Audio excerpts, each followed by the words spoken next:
اعوذ باللہ من الشیطان الرجیم بسم اللہ الرحمن الرحیم اللہم ربنا الہمنا رشدنا واعذنا من شرور انفسنا اللہم ارنا الحق حقا وارزقنا اتباعہ وارنا الباطل باطلا وارزقنا اجتنابہ اللہم ارحمنا بالقرآن العظیم واجعلہ لنا اماما وہدا ورحمہ اللہم ذکرنا منہ ما نسینا وعلمنا منہ ما جہلنا وارزقنا تلاوتہ آناء اللیل واطراف النہار واجعلہ لنا حجۃ یا رب العالمین آمین۔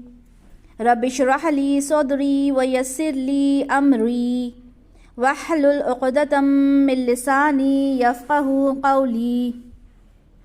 اللہم صلی علی محمد وعلی آل محمد کما صلیت علی ابراہیم وعلی آل ابراہیم انک حمید مجید۔ اللہم بارک علی محمد وعلی آل محمد کما بارکت علی ابراہیم وعلی آل ابراہیم انک حمید مجید۔ انشاءاللہ تعالی آج ہم سورہ بقرہ کی آیت نمبر 40 سے آغاز لیں گے۔ آیت نمبر 40 کے بارے میں جب ہم نے جینیالوجی پڑھی تھی اس میں آپ کو یہ بتایا گیا تھا کہ یہاں سے بنی اسرائیل کے بارے میں بات شروع ہوگی، یعنی 5 رکوع سے لے کر مسلسل 10 رکوع بنی اسرائیل سے مخاطبت ہے، اور یہاں پر اس رکوع میں سابقہ امت مسلمہ کو دعوت دی جا رہی ہے۔ سابقہ امت مسلمہ یعنی یہود۔ کیوں کہا انہیں سابقہ امت مسلمہ؟ کیونکہ وہ تھے تو مسلمان ہی نا، اللہ کو تو مانتے تھے۔ وہ کافر ہو گئے جب انہوں نے حضور صلی اللہ علیہ وسلم کا انکار کیا۔ میں نے کافر کیوں کہا؟ کیونکہ انہوں نے کفر کیا۔ کفر کرنے والا ہوتا ہے کافر، اور کفر کا مطلب ہوتا ہے انکار کرنا۔ تو انہوں نے کس کا انکار کیا؟ رسول اللہ صلی اللہ علیہ وسلم کا، ورنہ وہ موسیٰ علیہ السلام کو تو ماننے والے تھے، شریعت ان کے پاس تھی، بڑے بڑے علماء ان میں تھے، علم کا چرچا ان میں تھا، تو یہاں ان کو دعوت دی جا رہی ہے۔ کون ہے بنی اسرائیل؟ دیکھیں، بنی اسرائیل جو لفظ ہے اس کا مطلب ہوتا ہے اللہ کا بندہ، اور یعقوب علیہ السلام کو یہ لقب ملا تھا اسرائیل۔ تو بنی اسرائیل یعنی وہ نسل جو یعقوب علیہ السلام سے آگے چلی۔ ہم سب جانتے ہیں کہ یعقوب علیہ السلام کے 12 بیٹے تھے، تو ظاہر سی بات ہے 12 بیٹے جو ان کا پورا کنبہ، ان کا پورا نسل، ان کا جو پورا خاندان تھا وہ کون ہوئے؟ بنی اسرائیل ہوئے۔ تو یہاں اللہ تعالیٰ اس امت سے مخاطب ہیں جو اللہ کی طرف سے چنی ہوئی امت تھی، اور یہاں اللہ تعالیٰ ان کو وہ نعمتیں یاد دلا رہے ہیں جو اللہ تعالیٰ نے ان پر کی تھی۔ تو یہاں اللہ تعالیٰ بنی اسرائیل سے مخاطب ہیں کہ اے بنی اسرائیل، یاد کرو میرے اس انعام کو جو میں نے تم پر کیا، اور تم میرے وعدے کو پورا کرو تاکہ میں بھی تمہارے وعدے کو پورا کروں، اور صرف مجھ سے ہی ڈرو۔ تو یہاں پر کیا کہا جا رہا ہے کہ میرے شکر گزار بندے بنو، میں نے تمہیں نعمتیں عطا کی۔ کیا نعمتیں تھیں وہ بہت ساری نعمتیں تھیں جو اللہ تعالیٰ نے بنی اسرائیل کو دی۔ ہم نے پچھلے لیکچر میں بہت ساری نعمتوں کے بارے میں پڑھا بھی، سمجھا بھی۔ اللہ تعالیٰ نے تورات دی، شریعت سے نوازا، داؤد علیہ السلام، سلیمان علیہ السلام جیسے بادشاہ پیدا کیے، نبی پیدا کیے۔ اللہ تعالیٰ نے کس طرح سے انہیں فرعون سے بچایا، کس طرح سے من اور سلوہ انہیں عطا کیا گیا۔ بہت ساری نعمتیں تھیں جو بنی اسرائیل کو اللہ تعالیٰ نے دی، اور تورات میں ذکر ہے کہ اللہ تعالیٰ نے موسیٰ علیہ السلام سے کہا کہ آخری نبی آنے والے ہیں اور تمہیں ان کی نبوت کو تسلیم کرنا ہے. تو یہ اللہ تعالیٰ نے عہد لیا تھا. تو اللہ تعالیٰ کہہ رہے ہیں تم اپنے عہد کو پورا کرو، یعنی رسول اللہ صلی اللہ علیہ وسلم پر ایمان لاؤ، اللہ کی عبادت میں کسی اور کو شریک نہ کرو، ان کی ہی عبادت کرو. ٹھیک ہے، تو یہ سارے عہد تھے جو اللہ تعالیٰ نے بنی اسرائیل سے لیے تھے.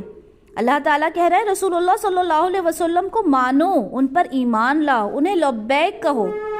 اوفی بعہدکم، تو میں اپنا وعدہ پورا کروں گا. کیا کروں گا اپنا وعدہ؟ تمہیں اور عزت دوں گا دنیا میں، تمہارے انعام اور بڑھا دوں گا، تمہارے انعام بڑھتے چلے جائیں گے. وَإِيَّايَ فَارْحَبُونَ، اور مجھ سے ہی ڈرو. یہاں ڈر کے لیے رہب کا لفظ استعمال ہوا ہے، رَحَبَ، جو شدید خوف کے لیے آتا ہے، یعنی مجھ سے ہی ڈرو.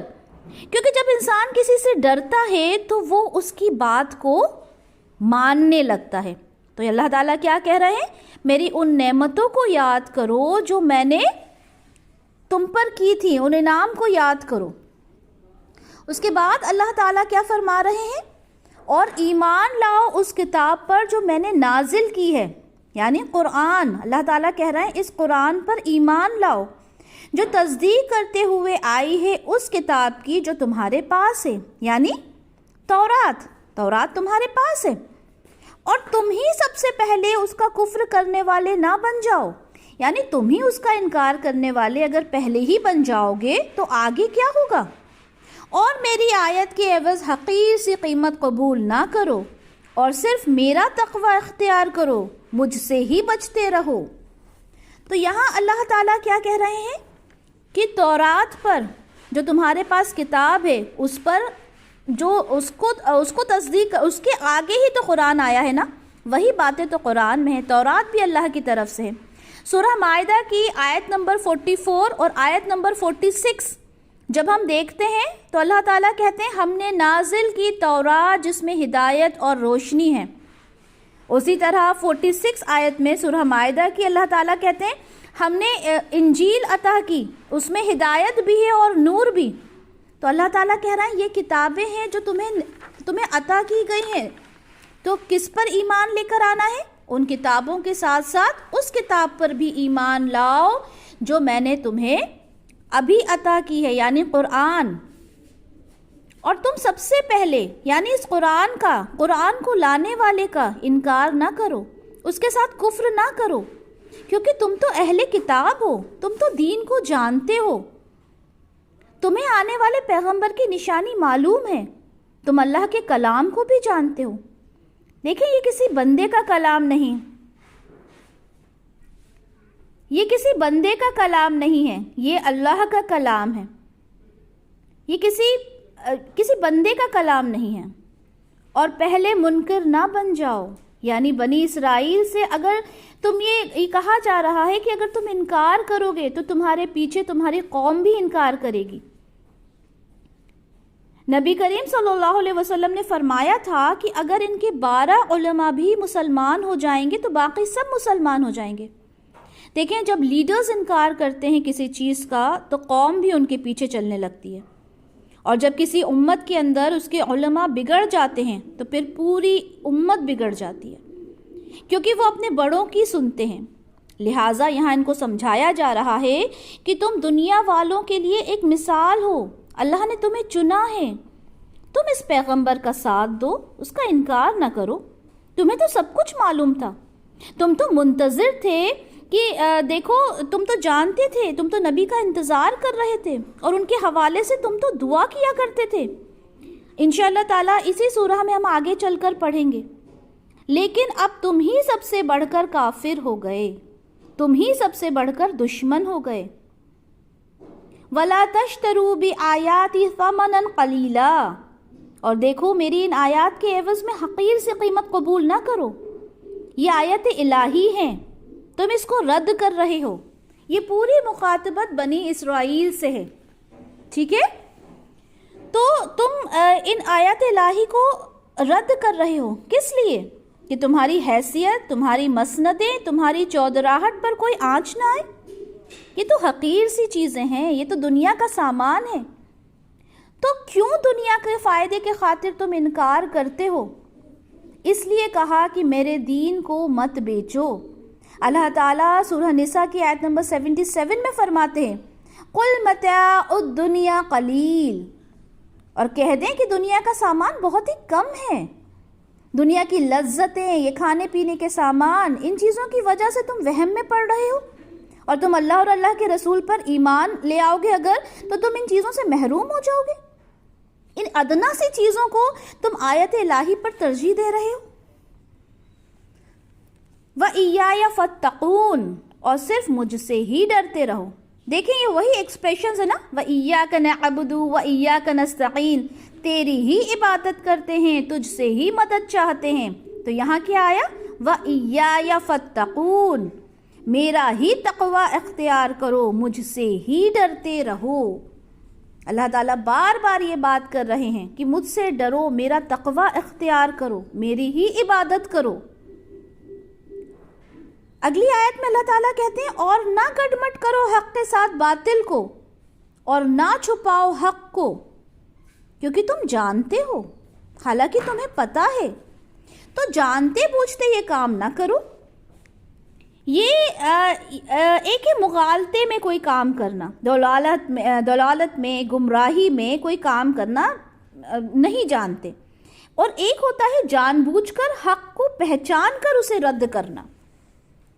تو یہ پھر اللہ تعالیٰ کے غضب کو دعوت دینا ہے، کسی بات کو جانتے ہوئے اس گناہ کو کرنا۔ جو علماء یہود تھے وہ ایسے پہچانتے تھے قرآن کو جیسے اپنے بیٹوں کو۔ سورہ بقرہ کی آیت نمبر 146 میں ہے يَعْرِفُونَهُ كَمَا يَعْرِفُونَ أَبْنَاءَهُمْ، وہ ایسے پہچانتے ہیں جیسے پہچانتے ہیں اپنے بیٹوں کو۔ وَلَا تَلْبِسُوا، وَلَا تَلْبِسُوا کے دو میننگز ہوتے ہیں، ایک ہوتا ہے مکس اپ کرنا اور ایک ہوتا ہے لباس پہنانا، یعنی تم حق کے اوپر باطل کا لباس مت پہناؤ، حق کو ہمیشہ ظاہر کرنا چاہیے۔ سنن ابن ماجہ کی حدیث ہے 261 جس میں رسول اللہ صلی اللہ علیہ وسلم نے فرمایا کہ جس شخص کو علم کا کوئی مسئلہ یاد ہو پھر وہ اسے چھپا لے تو وہ قیامت کے دن اس طرح آئے گا کہ اسے آگ کی لگام پکڑے ہوگی۔ یعنی اگر آپ کسی چیز کو جانتے ہو، کوئی مسئلہ آپ کو پتہ ہو تو اسے چھپاؤ نہیں۔ کیا ہوگا اسے چھپانے سے؟ آگ کی لگام پکڑے ہوگی اس انسان کو۔ وَتَقْتُمُ الْحَقَّ، تم حق کو چھپا رہے ہو۔ یہ کتاب کیا ہے؟ یہ کتاب حق ہے، رسول اللہ صلی اللہ علیہ وسلم حق ہیں، الآخرت حق ہے، جنت حق ہے، جہنم حق ہے، یہ ساری چیزیں برحق ہیں، لیکن تم لوگوں کے سامنے ان کا ذکر نہیں کرتے، تم ان کی تصدیق نہیں کرتے، اور جانتے بوجھتے ہوئے تم یہ کام کر رہے ہو۔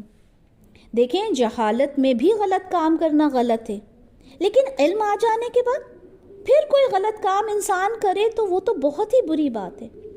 یہودی حق کو چھپا کر، یہودی یعنی بنی اسرائیل حق کو چھپا کر باطل کا غلبہ دیکھنا چاہتے ہیں۔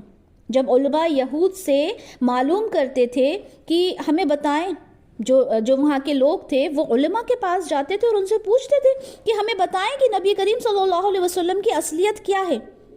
جیسے میں نے کہا کہ وہ ایسے جانتے تھے محمد کو، ایسے جانتے تھے قرآن کو جیسے جانتے ہیں اپنے بیٹوں کو، لیکن وہ چھپا لیا کرتے تھے، وہ بتاتے نہیں تھے۔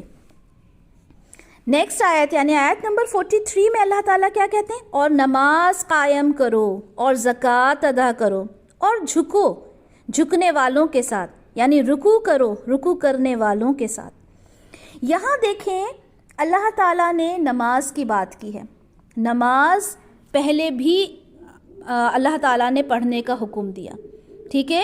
جو معراج پر رسول اللہ صلی اللہ علیہ وسلم کو نماز ملی تھی، وہ نماز ہمیں یہ جو 5 وقت کی نماز فرض ہیں یہ ہیں، لیکن نماز پہلے سے تھی، اس کی کیا شکل تھی، کس طرح سے وہ پڑھی جاتی تھی، اس کے بارے میں ہمیں زیادہ نالج نہیں ہے، ٹھیک ہے؟ کیونکہ یہاں پر کہا گیا رکوع کرنے والوں کے ساتھ رکوع کرو، کیونکہ یہودیوں نے اپنی نمازوں میں رکوع ختم کر دیا تھا، اور یہاں پر ایک مطلب اور ہے، با جماعت نماز پڑھو. با جماعت نمازیں ختم ہو گئی تھیں اس میں.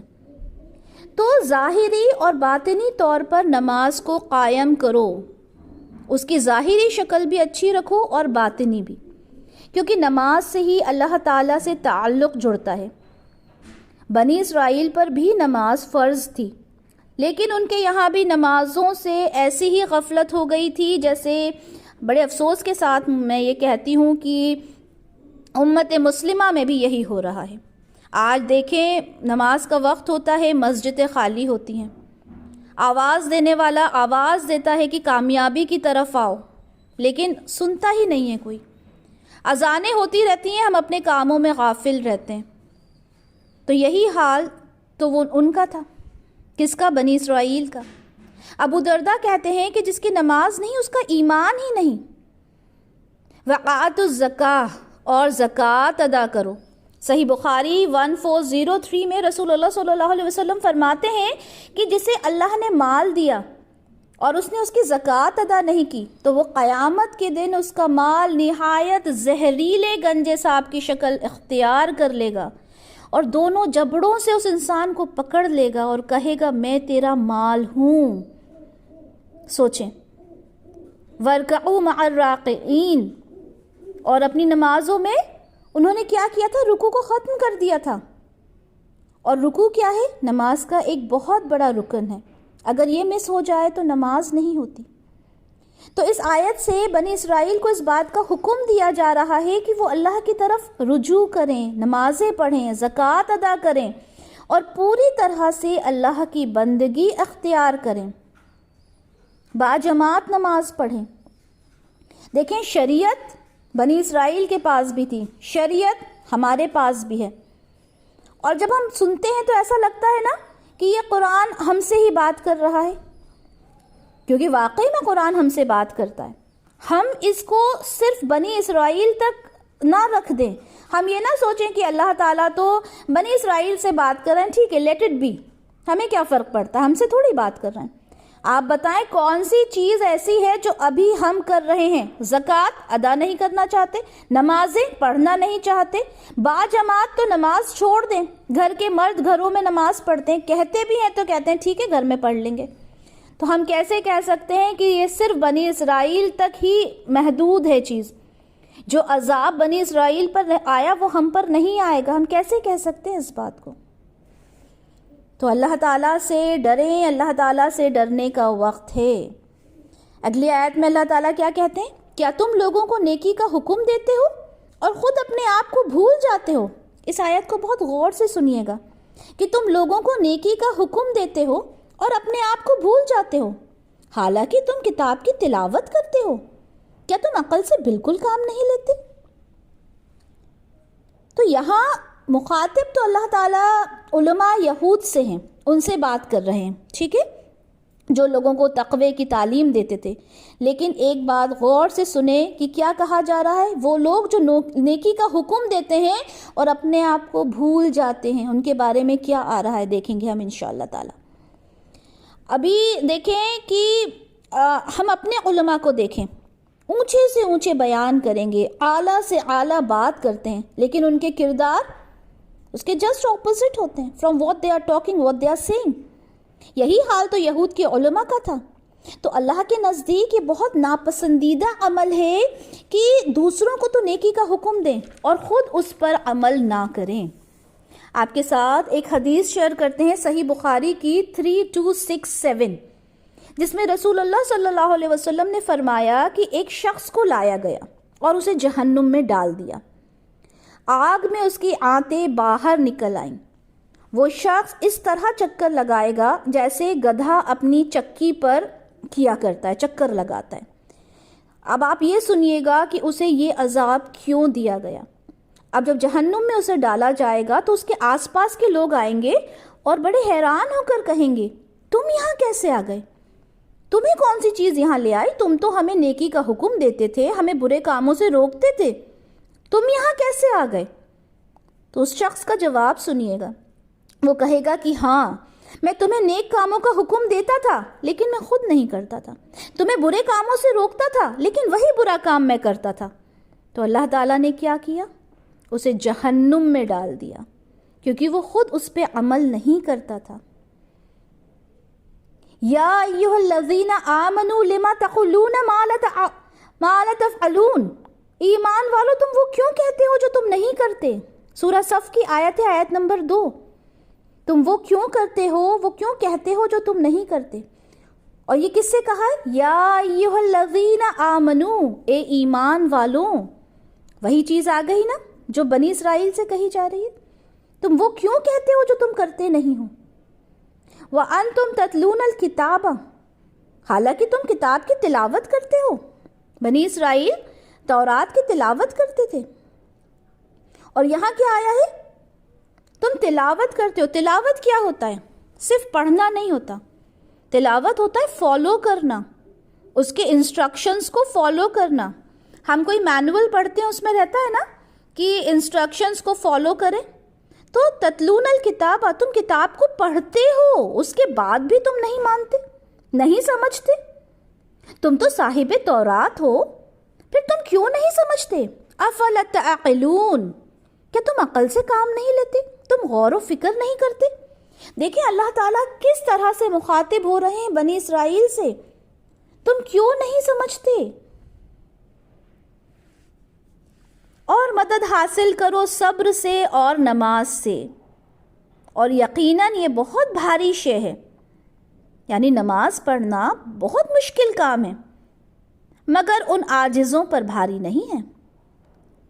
کس کے اوپر بھاری نہیں ہے؟ جو عاجزی کے ساتھ، خشوع کے ساتھ نماز کو پڑھتے ہیں، ان پر بھاری نہیں ہے۔ نماز بہت بھاری چیز ہے، سردی ہے، وضو کرنا ہے، وضو کر کے نماز پڑھنا ہے، اپنے گرم گرم بستروں کو چھوڑنا ہے، اللہ کتنی مشکل چیز ہے۔ لیکن اس کے لیے بالکل بھی نہیں ہے جسے پتا ہے کہ اس کے انعامات کیا ہیں۔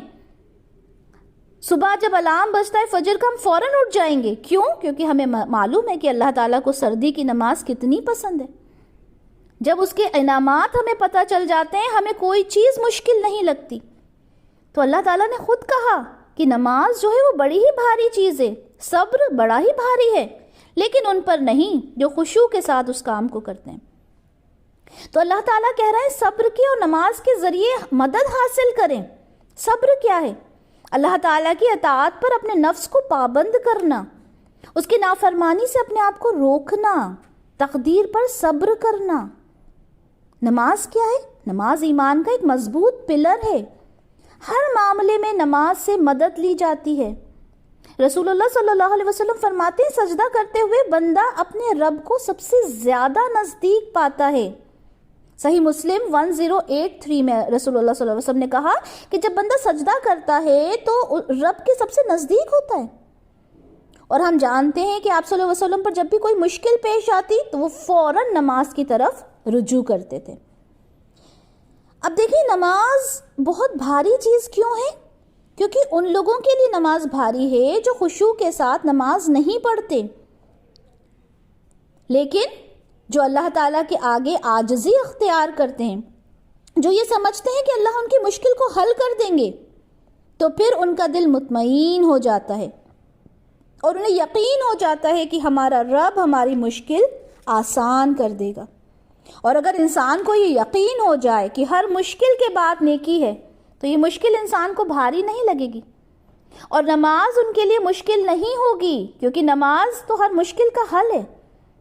نماز مشکل نہیں ہے، نماز سے تو درجات بلند ہوتے ہیں، ہر سجدے کے بدلے انسان کا ایک درجہ بلند ہوتا ہے۔ تو اگر ہم یہ سوچیں کہ اس نماز کو پڑھنے سے ہمیں کیا ملے گا، تو نماز کبھی بھی ہمارے لیے بھاری نہیں ہوگی۔ تو خشوع رکھنے والوں کے لیے یہ روش اختیار کرنا، یہ کہ یہ نماز بھاری ہے، بالکل بھی ایسا نہیں ہے۔ جن کے دل اللہ کے آگے جھک جاتے ہیں ان کے لیے نماز کبھی بھی مشکل نہیں ہے۔ جنہیں یہ یقین ہے کہ وہ اپنے رب سے ملاقات کرنے والے ہیں، اور جنہیں یہ یقین ہے کہ بالآخر انہیں ہی اس کی طرف لوٹ کر جانا ہے،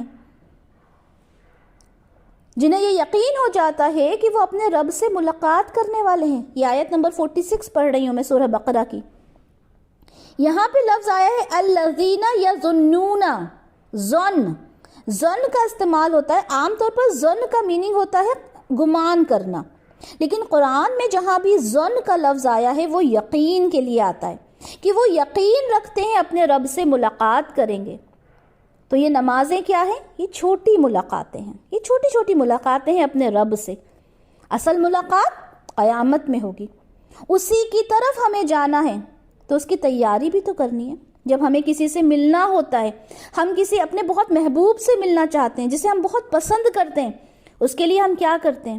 ہم تیار ہوتے ہیں، ہم بہت اچھے سے اچھے کپڑے پہنتے ہیں، ہم چاہتے ہیں ہم اچھے دکھیں، ٹھیک ہے، اور اس کے بعد ہم اپنے بہت پسندیدہ انسان کے سامنے جاتے ہیں. تو اللہ کیا ہے؟ اللہ تو کتنا محبوب ہے ہمارے لیے. اور جب ہم محبوب کے سامنے جائیں تو کس طرح جائیں؟ بہت خوش ہو کر جائیں، تاکہ ہمارا محبوب بھی ہم سے خوش ہو. تو اللہ تعالیٰ سے جب ہم نمازوں کے لیے جائیں تو ہمارا کیا حساب ہونا چاہیے؟ کہ ہم بہت خوش دلی کے ساتھ جائیں، کیونکہ وہ اللہ تعالیٰ کے ساتھ چھوٹی ملاقات ہے اور اس کی تیاری ہم نے کرنا ہے، کیونکہ اسی کی طرف تو ہم نے لوٹ کر جانا ہے. اللہ تعالیٰ آیت نمبر 47 میں پھر سے فرماتے ہیں کیا؟ کہ اے بنی اسرائیل یاد کرو میرے اس انعام کو جو میں نے تم پر کیا، اور یہ کہ میں نے تمہیں فضیلت عطا کی تمام جہانوں پر. اب دیکھیں جو رکوع 5th رکوع جو شروع ہوا ہے وہاں سے لے کے 14th رکوع تک اور 15th رکوع کی 2 آیات، یہاں پورا اتنا جو ہم پڑھیں گے یہ بنی اسرائیل سے ہی خطاب ہے. لیکن اگر جیسے میں نے آپ سے پہلے کہا کہ اگر ہم یہ سوچیں کہ یہ باتیں صرف بنی اسرائیل سے کی جا رہی ہیں تو ہم کبھی بھی قرآن کو سمجھ نہیں سکتے. یہ باتیں بنی اسرائیل سے کی جا رہی ہیں، لیکن لگتا نہیں ہے کہ ہر چیز ہم سے کی جا رہی ہے، کہ نمازیں پڑھو، زکوٰۃ ادا کرو، صبر کرو، مجھ سے ملاقات کے لیے تیار رہو. تو یہ سب باتیں کیا ہمارے لیے نہیں ہیں؟ تو کبھی بھی قرآن کو یہ نہیں سمجھنا کہ یہ تو پرانوں کی داستان ہے. نہیں، بالکل نہیں. یہ اللہ تعالیٰ کا ہر ایک لفظ ہم سے مخاطبت رکھتا ہے. ٹھیک ہے، اگر ہم نے یہ سوچا کہ یہ قرآن ہم سے کلام نہیں کر رہا اور ہم ہر آیت کو تعویل خاص میں ہی دیکھیں گے تو کیا ہوگا؟ ہم کبھی بھی قرآن کو سمجھ نہیں پائیں گے. ہمیں غور و فکر کرنا ہے کہ جو عذاب بنی اسرائیل پر آئے کیا وہی چیزیں ہمارے اندر ہیں؟ کیا وہی عذاب، اگر وہی چیزیں ہمارے اندر ہیں تو وہ کیا عذاب ہمارے اوپر نہیں آ سکتا؟ اللہ تعالیٰ ہماری قوم کو، ہماری امت کو، ہم سب کو اس سے محفوظ رکھے. لیکن صرف دعا مانگنے سے کام ہو جائے گا؟ ہمیں عمل بھی کرنا پڑے گا نا. رسول اللہ صلی اللہ علیہ وسلم فرماتے ہیں کہ میری امت پر بھی وہی حالات جو ہیں وارد ہو کر رہیں گے جو بنی اسرائیل پر آئے تھے. اور صحیح بخاری کی حدیث 7319 میں آپ صلی اللہ علیہ وسلم فرماتے ہیں کہ قیامت اس وقت تک قائم نہیں ہوگی. غور سے سنیے گا اس حدیث کو کہ اس وقت تک قیامت قائم نہیں ہوگی جب تک میری امت اس طرح پچھلی امتوں کے مطابق نہیں ہو جائے گی. جیسے بالشت کے اور ہاتھ کے برابر ہوتے ہیں، یعنی ایک بالشت کو اگر ہم دوسری بالشت کے اوپر رکھیں تو جیسے بالکل سملر ہوتے ہیں دونوں، تو ویسے ہی جب تک میری امت پچھلی امتوں کی طرح نہیں ہو جائے گی جب تک قیامت نہیں آئے گی. صحابہ نے کہا کہ اللہ کے رسول آپ یہود اور نصارہ کی بات کر رہے ہیں؟ تو آپ صلی اللہ علیہ وسلم نے فرمایا تو اور کس کی بات کروں گا؟ تو سوچیں، ہم اپنے آپ کو دیکھیں کہ ہم کہاں جا رہے ہیں. کیا ہم اسی راستے پر جا رہے ہیں جس پر یہود اور نصارہ چلے اور ان کے اوپر غضب ہوا؟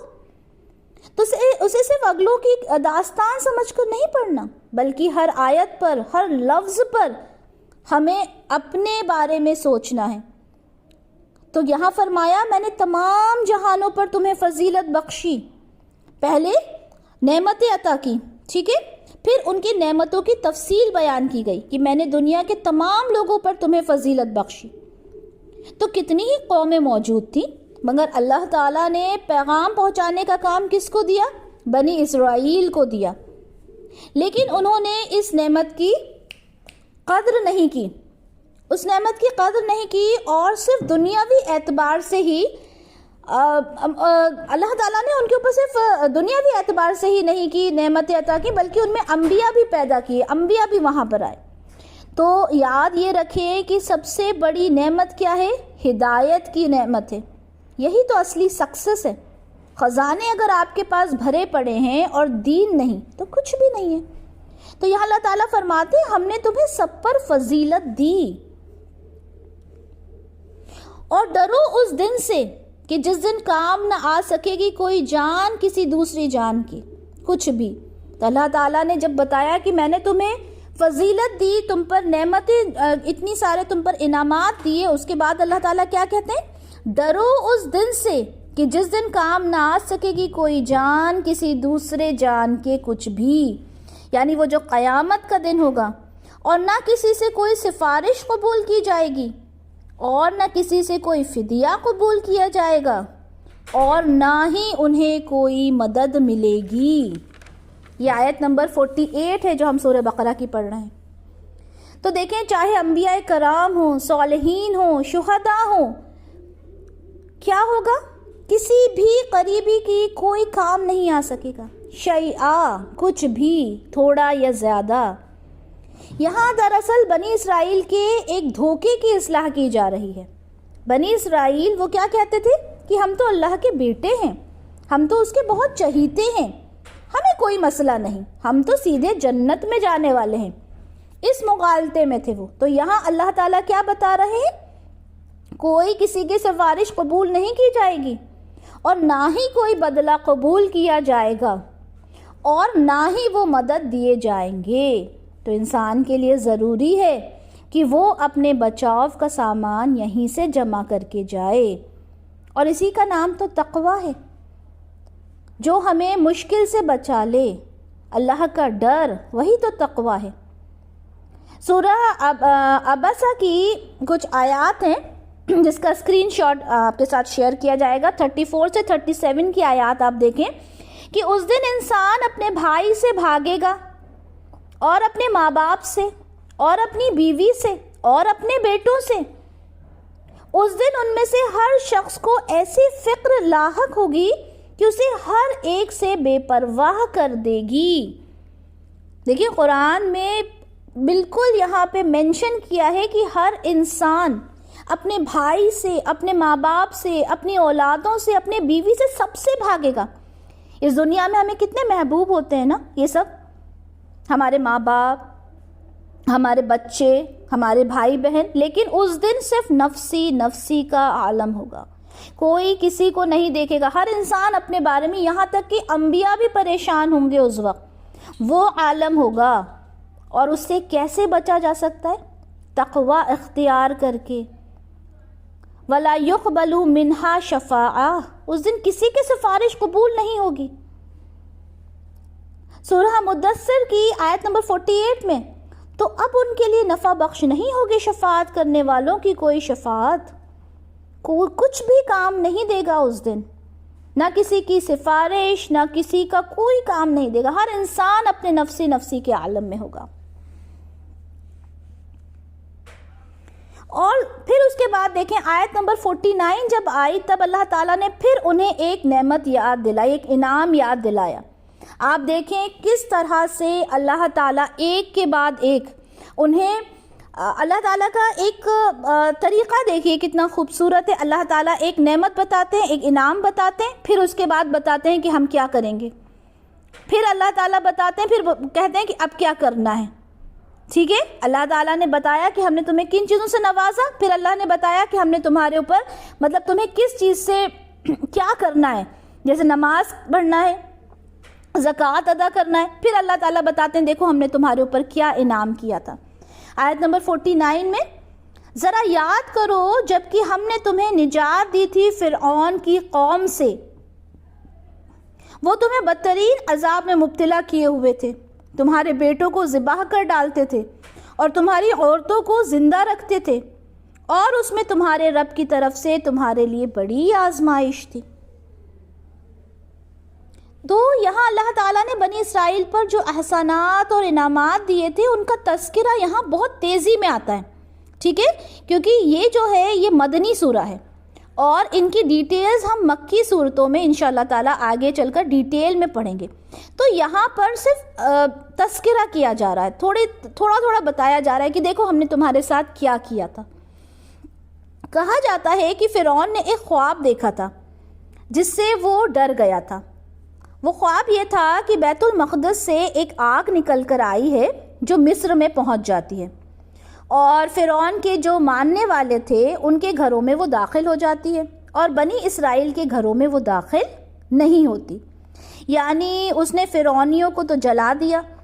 اب جب فرعون نے اس کی تعبیر پوچھی تو بتایا گیا کہ فرعون کی حکومت کا جو زوال ہے وہ بنی اسرائیل کے ہی ایک شخص کے تھرو ہوگا. تو اس نے لوگوں سے مشورہ کیا کہ اب اس کا بچاؤ کیا ہے. تو رزلٹ سامنے یہ آیا کہ بنی اسرائیل کے بیٹوں کو ذبح کروا دیں, کیونکہ جو زوال آئے گا وہ تو کسی آدمی کے تھرو ہی آئے گا نا. تو ان کے بیٹوں کو ذبح کروا دیتے ہیں اور ان کی بیٹیوں کو زندہ چھوڑ دیتے ہیں. وہ ان کے گھر پہ کام وام کریں گی اور مزدوری وغیرہ کریں گی. اب اسی طرح سے کیا جانے لگا. اب ہوا یہ کہ فرعونیوں نے کہا کہ اگر ہم اس طرح کریں گے, سارے بنی اسرائیل کے لڑکوں کو ہم مار دیں گے تو یہ ساری نسل جو ہے وہ ختم ہو جائے گی, اور ہمارے یہاں مزدوری کا کام کون کرے گا؟ یہ جو سب پیرامڈز وغیرہ ایجپٹ کے ہیں یہ سارے بنی اسرائیل کو ایز وہ لیبر ورک کے لیے یوز کیا کرتے تھے, اور وہ بھی لیبر ایسا نہیں کہ ان کو مزدوری دے دی جائے, محنتانہ دے دیا جائے, نہیں, انہیں بالکل مطلب جو پورا کام ان سے لیا جاتا تھا. ٹھیک ہے, تو انہوں نے کہا کہ اگر انہیں ذبح کر دیا جائے گا تو بڑی پرابلم ہو جائے گی, تو کیا کریں؟ پھر ڈیسائیڈ ہوا کہ 1 سال انہیں ذبح کریں گے اور 1 سال انہیں چھوڑ دیں گے. تو اسی لیے جس سال ہارون علیہ السلام پیدا ہوئے تھے وہ سال وہ تھا جس ٹائم بچوں کو چھوڑ دیا گیا تھا. جب موسیٰ علیہ السلام پیدا ہوئے اس وقت بچوں کو مارے جانے والا سال تھا. اب کچھ ایسا ہوا کہ موسیٰ علیہ السلام کی جو والدہ تھیں جب وہ پریگننٹ تھیں تو ان کی پریگننسی شو نہیں ہوئی, کسی کو پتہ نہیں چلا کہ وہ پریگننٹ ہیں. اور جب موسیٰ علیہ السلام پیدا ہوئے تو اللہ کی طرف سے یہ حکم آیا کہ انہیں ایک باسکٹ میں رکھ کر اور دریا میں روانہ کر دیا جائے, اللہ تعالیٰ ان کی حفاظت کریں گے. ٹھیک ہے, باقی جتنی چیزیں انشاءاللہ تعالیٰ جب ہم سیرت پڑھیں گے موسیٰ علیہ السلام کی یا آگے کی آیات میں جب ان کا تذکرہ آئے گا تو انشاءاللہ تعالیٰ پورا ڈیٹیل میں آپ کو اس کے بارے میں بتائیں گے. تو اب ہوا کیا جی, تو اب ہوا کیا کہ یہ جو آزمائش آئی تھی کہ تمہارے بیٹوں کو ذبح کر دیا جائے گا, تو یہ اللہ کی طرف سے آزمائش تھی. بظاہر تو یہ لگ رہا تھا کہ یہ فرعون نے ان کے اوپر مشکلیں ڈالی ہیں, لیکن حقیقت کیا تھی؟ یہ اللہ کی طرف سے ایک امتحان تھا. ٹھیک ہے, یہ آزمائش تھی اور اس کے بعد خیر بھی آئی. ٹھیک ہے, جو نعمتیں اللہ تعالیٰ نے بنی اسرائیل کو دی وہ نعمتیں بھی تھیں. اس کے بعد آیت نمبر 50 میں ہم دیکھتے ہیں جو انشاءاللہ تعالیٰ آج کے لیکچر کی ہماری لاسٹ آیت ہے. اللہ تعالیٰ کہتے ہیں, اور یاد کرو جب کہ ہم نے تمہاری خاطر سمندر کو پھاڑ دیا تھا اور تمہیں نجات دے دی تھی, فرعون کے لوگوں کو غرق کر دیا تھا جبکہ تم دیکھ رہے تھے. تو یہاں ہوا کیا تھا کہ اللہ تعالیٰ نے موسیٰ علیہ السلام کو حکم دیا کہ وہ اپنا عصا سمندر میں مارے. ٹھیک ہے, اور وہاں سے ان کے لیے راستہ نکل جائے گا. اب یہ مختلف بات ہے کہ کس جگہ سے جو ریڈ سی ہے اسے کراس کیا گیا تھا. ٹھیک ہے, ابھی آپ کے ساتھ ایک میپ بھی شیئر ہوا ہوگا. ٹھیک ہے, اس میپ کو 1 منٹ میں بھی دیکھ لوں تو میں آپ کو انشاءاللہ تعالیٰ اس میپ کو ایکسپلین کرتی ہوں. دیکھیں آپ کے ساتھ ایک میپ ہے. یہ فرسٹ والے میپ کو میں نے آپ کو زوم کر کے دکھایا ہے. اس میں جو آپ کو ٹرائنگل پورشن دکھ رہا ہے وہ ہے سینائی پیننسولا. ٹھیک ہے, وہاں پہ آپ دیکھیں ایک سائڈ ہے گلف آف سوئز اور ایک طرف ہے گلف آف عقابہ. تو یہ مانا جاتا ہے. اس کے بعد جب آپ دوسرا دیکھیں گے میپ تو اس میں آپ کو کافی میں نے مطلب بڑا اس میں دکھ رہا ہے. آپ کو ایجپٹ دکھ رہا ہے لیفٹ سائڈ میں اور پھر اس سائڈ آپ کا اسرائیل ہے. تو یہ جو گلف آف سوئز ہے آپ دیکھیں یہاں سے یہ مانا جاتا ہے کہ یہ وہ جگہ تھی جہاں پر موسیٰ علیہ السلام نے اس جگہ کو کراس کیا تھا, جو لیفٹ سائڈ میں آپ کو ایک پورشن دکھ رہا ہے. ٹھیک ہے, تو ان کے درمیان جو یہ سینائی پیننسولا ان دونوں کے درمیان.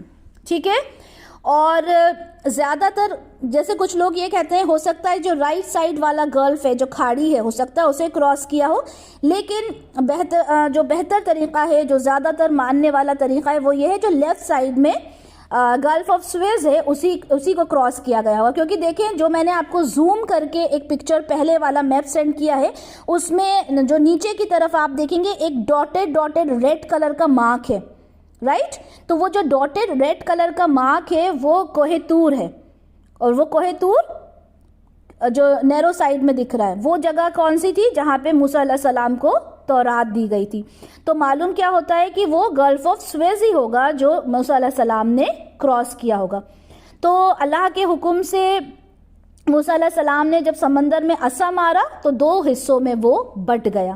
دونوں طرف چٹانوں کی مانند پہاڑ کی طرح جو سمندر تھا وہ کھڑا ہو گیا. اور کیا ہوا, موسیٰ علیہ السلام اپنی قوم کے ساتھ وہاں سے نکل گئے. ٹھیک ہے, اب اس کے بعد کیا ہوا کہ فرعون نے کہا کہ دیکھو یہ تو نکل گئے ہیں یہاں سے, تو اب ہم بھی چلتے ہیں. جیسے ہی وہ آگے بڑھے کیا ہوا, دونوں طرف کا پانی آپس میں مل گیا اور ان کی جو پوری قوم تھی فرعون کی وہ پوری وہاں پہ غرق ہو گئی. اور یہ جو ہے اس کو کہتے ہیں معجزانہ کیفیت, یعنی ایک معجزہ تھا جو اللہ تعالیٰ نے دکھایا. اور کیا کہا گیا آخر میں, اور تم دیکھ رہے تھے. تو اللہ تعالیٰ نے تمہاری نظروں کے سامنے یہ کر کے دکھایا.